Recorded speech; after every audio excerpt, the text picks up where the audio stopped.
直接抓上去。这里是标准的握距，不要太窄，不要过宽。好，肘关节略微伸直，不要耸肩，把杠铃拿出来。杠铃杆此时的位置在胸部靠近乳头的位置，整个手臂看一下，轻微翻腕，手指头可以放开，它也能放得稳，是一个标准的握法，不要握得太紧。小臂和大臂相对放松。好，注意力放在胸上。吸气，匀速下落，让杠铃慢一点落，尽可能触胸。这个过程中呢，你会发现你的胸部肌肉会绷紧，向两侧打开，然后保持胸部肌肉紧张，不要卸力啊，始终保持胸部肌肉紧张，千万不要卸力。推起来的时候呢，不要想着去把手伸直，而是要想着将肘关节从身体的两侧向内侧合拢，推到这个位置就停下来。不要锁死手臂，也不要耸肩，明显的啊，这样就完蛋了啊。OK， 然后再次吸气，匀速下落，杠铃杆尽可能触胸，让胸部肌肉保持紧张。好，然后保持胸部肌肉紧张，肘关节向内合拢，停顿，到这里就停下来，吸气，憋住气，推一半，最后一半，把气吐掉。好，那么这个呢，就是我们在做杠铃卧推的时候呢，应该去注意的一些地方了啊。OK， 主播你斜方肌练得真好啊，谢谢你，确实我的斜方肌练得也不差啊，我全身的肌肉都练得挺好的。嘿嘿嘿，嗯。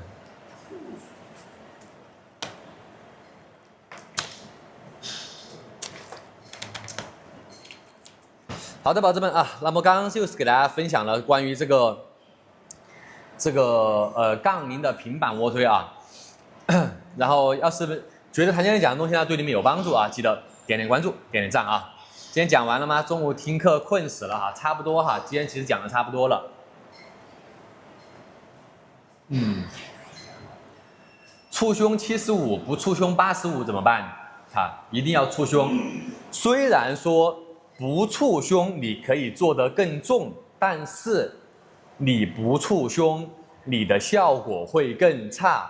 我们的重量不能够建立在损失运动行程的这个情况下，懂了吗？你不能因为加了重量导致你的运动行程变短，应该是在运动行程不变的情况下，你的重量增加啊！记住我说的这个话，运动行程不变的情况下，是的，行程一定是做到最大。很多人的胸练出来不好看，练出来一坨，那个胸收得很紧，一坨根本就不好看。很多人就是因为行程太短了，懂吗？你的运动行程太短了，你那个肌肉根本就拉不开，也收不回来，你那个肌肉就是一坨，就是收着一坨就不好看，好吧？动作质量就很差。像我们做训练，从来不会为了去冲重量去损失运动行程的。肩膀痛什么原因？因为你的角度不对。肩膀痛很大程度上是因为你的角度有问题，你的肩关节就是你的手臂这样是这个角度，而不是这个角度。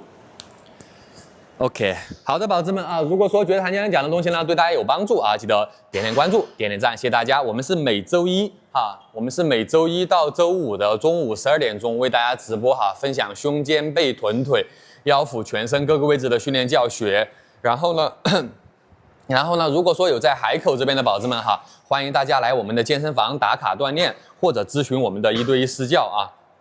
因为咱们线下的私教课呢，能够达到更好的训练效果啊，就是能够帮助大家在短时间内达到更好的训练效果。这个线上的直播教学哈，就算我们讲的再清晰啊，它也没办法1对1的去给你做指导啊，因为每个人的情况它也不一样。所以如果说有在海口这边的哈，欢迎大家来我们的健身房打卡锻炼，或者咨询我们的1对1私教。那么如果说是在外地的宝子们呢，听好了啊，如果你平时看直播看了之后呢，记不住会忘记，因为我们直播有很多的细节和要领，你不可能每个都能记得住啊。如果说其中有一个细节你没做到位，你的训练的效果都会不好。还有就是很多人呢可能看直播觉得时间太久了，看不下去1个小时这么久哈，因为我们直播呢会讲动作讲的比较久嘛，所以你们可以去拍一个谭教练录制的一个视频课程啊。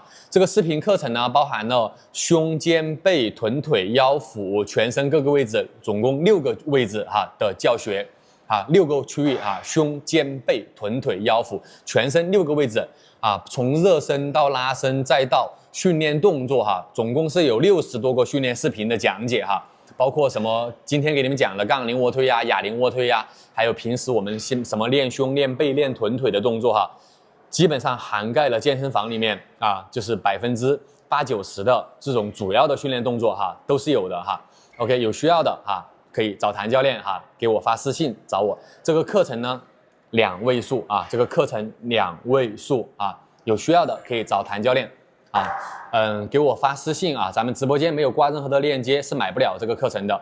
然后呢，还有就是教练结婚了已经结婚了。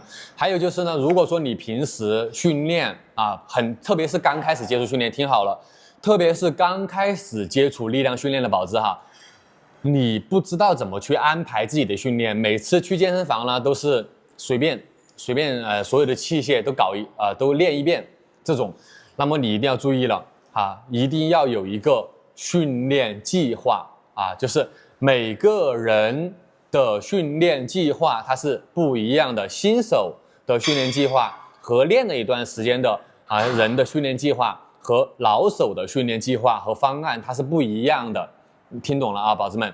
所以就是不是说我们新手和老手可以采用一样的训练方法去练，你根本是受不了的。他的训练强度你能受得了吗？他做的那些训练动作你能够做得标准吗？对吧？根本不行，懂了吗？从哪里加私信？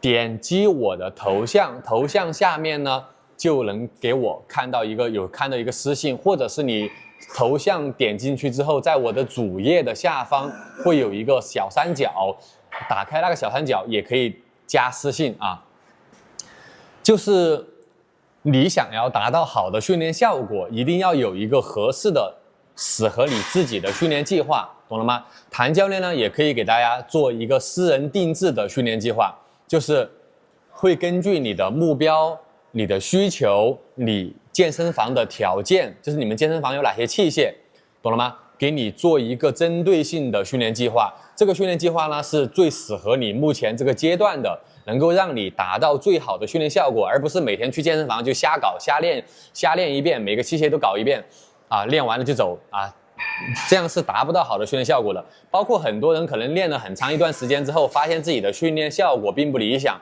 好像没什么太多效果最近训练，这也是因为你的方法不对，可能是什么呢？可能是你的动作不对，也有可能是你的计划不对，你的训练方式和方法，懂了吗？你每天动作怎么安排的，练几次练多长时间，练什么动作，这些都是方式和方法懂了吗？所以说想效果好一点可以找谭教练做1对1的定制的训练计划，也可以找谭教练买这个视频课程视频课程呢是可以永久观看的然后训练计划是免费送课程的有需要的可以联系谭教练给我发私信那么最好的话就是说，如果有在海口这边的宝子们呢，你们最好是可以来我们门店谭教练呢可以1对1带大家训练，这样是效果最好的1对1的线下私教效果是最好的。反正有需要都可以给我发私信找我，好吧？好，接下来就给你们回答一些问题这个课程计划以及线下私教有需要的联系谭教练就可以了给我发私信。好吧，然后接下来回答一些大家的问题。然后教练说，史密斯卧推脚踩在椅子上效果会不会更好脚踩在椅子上其实呢是不太稳定的其实是不够稳定的，还是推荐把脚踩在地上不是特别推荐把脚踩在椅子上。好，还有没有什么其他问题宝子们有问题可以在直播间下方留言有什么问题都可以在直播间下方留言，我现场回答一下大家。教练27岁了吗？是的，教练27岁了。教练已经教完了吗？是的，今天已经教完了，今天没学到亏了没事，下次可以早一点来因为我们是12点我们是12点钟左右准时会开直播哈。做史密斯上斜也是小臂垂直于地面吗？是的，不管是做史密斯上斜，还是做史密斯平板，或者是做杠铃卧推，都是要小臂垂直于地面。包括你做哑铃卧推，你的小臂都一定要垂直，一定要垂直啊！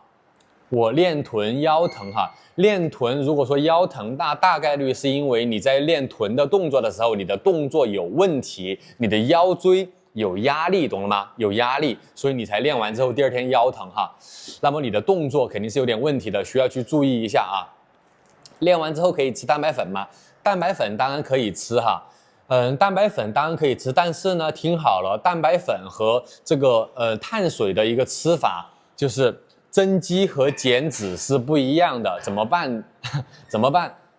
学习啊，学习！你要知道你的动作哪里有问题哈。你可以找谭教练拍一个我们的课程，课程里面呢，它也有这个练臀的动作，包括什么硬拉呀、臀推呀、哈克蹲啊、杠铃深蹲、史密斯深蹲啊等等，这些都是有的，比较详细的教学哈。你可以找谭教练拍个课程啊，回去好好研究一下，好好学一下。好，然后呢，深蹲是宽距还是窄距好？如果说你想练你的臀稍微多一点点，那么你就稍微要站宽一点点；如果你想练腿多一点，你就一定要站窄一点点。好，教练，我在你家推40公斤的哑铃做主，感觉撕裂感不明显，不知道是不是动作不对哈？如果说你40公斤做主的话，那么你的训练，对吧？至少你的力量已经很强了，对吧？因为谭教练平时做40公斤都做的比较少哈。其实我做哑铃平板卧推做40公斤，偶尔会做一下，但是上斜的话基本上做不了40，只能做35左右。你的力量水平其实应该是很高的，训练年限应该也很长了，但是可能你的动作的控制啊，还有这些各个方面可能还有点问题，需要注意一下。增肌的话，如果你是想要增肌，你练完了之后呢，是可以吃蛋白粉和碳水的。但是如果你的目标是减脂，不是增肌，你就不要练完之后喝蛋白粉的同时还要吃碳水，懂了吗？如果你的目标是减肥，你练完了之后可以喝蛋白粉，但是千万不要再摄入额外的碳水了啊！不要再摄入额外的碳水。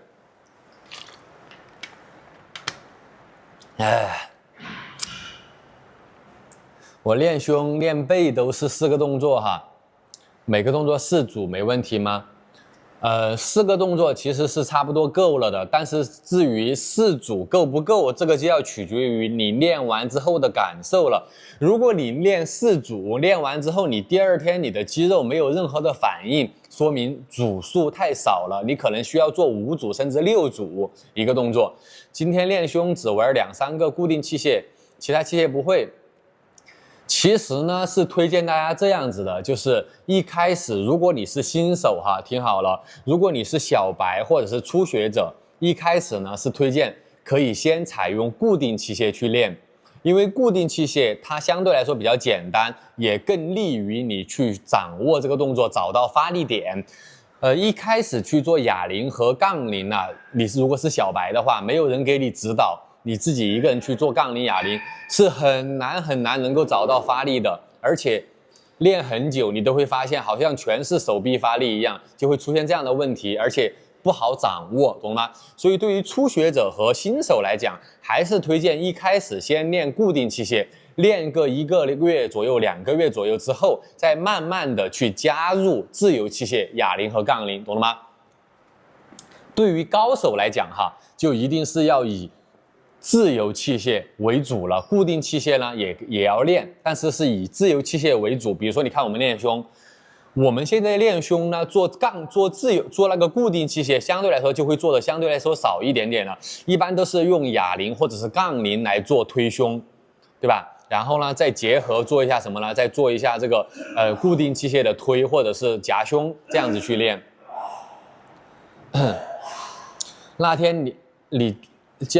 哪天教练你练背的时候，我一直站在你旁边看，下次有空指导一下，可以的，你可以找我哈，你可以找我。教练，胸肌一边大一边小怎么练？